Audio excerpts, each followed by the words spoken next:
Hey Dragon parents, Sensei Vince here. Next part I want to go over with you guys is the evolution of our wheel kick that we work on in our classes. A wheel kick is a little bit different than our front kick. Front kick goes up and down, and like we showed from before, from a fighting stance, snap and kick.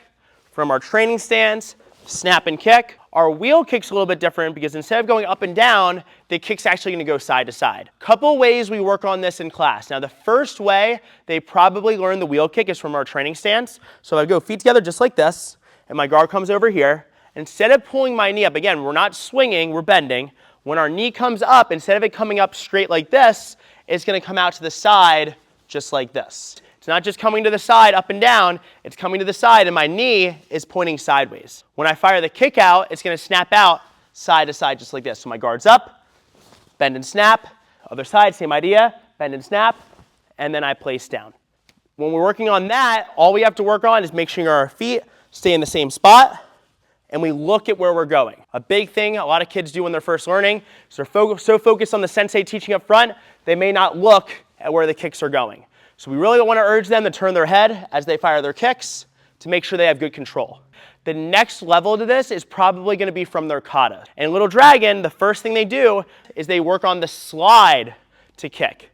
Now, the biggest thing kids have issues with it, they may have a head level kick from our training stance, but they just can't get that slide kick up. The reason probably is why they don't bring their feet together on the slide and finish that before they go for the kick. A lot of kids will probably start their kick at this point and their leg won't come all the way up.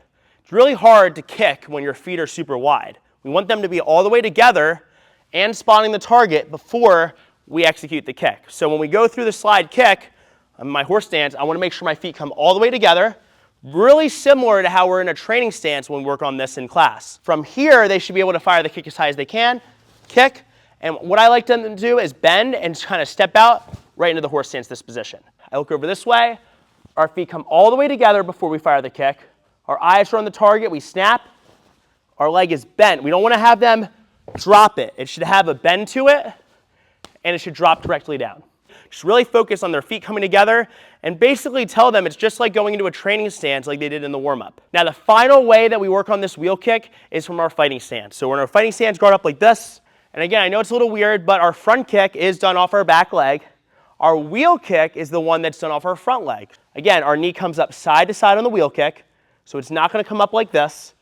All we're going to do is lift that foot up sideways. So this is just going to teach them to be consistent with where they're putting their foot. A lot of kids, they'll pick it up and they'll end up cross-legged and it ends up messing up their balance. So we really want to make sure they're consistent with where they lift and place their foot. And then at that point, all they're going to do is pick up their knee sideways, fire the kick, pop, and land just like that. All right, so those are our 3 ways we train our wheel kicks in class. We have our training stance, our slide kick and kata, and our fighting stance.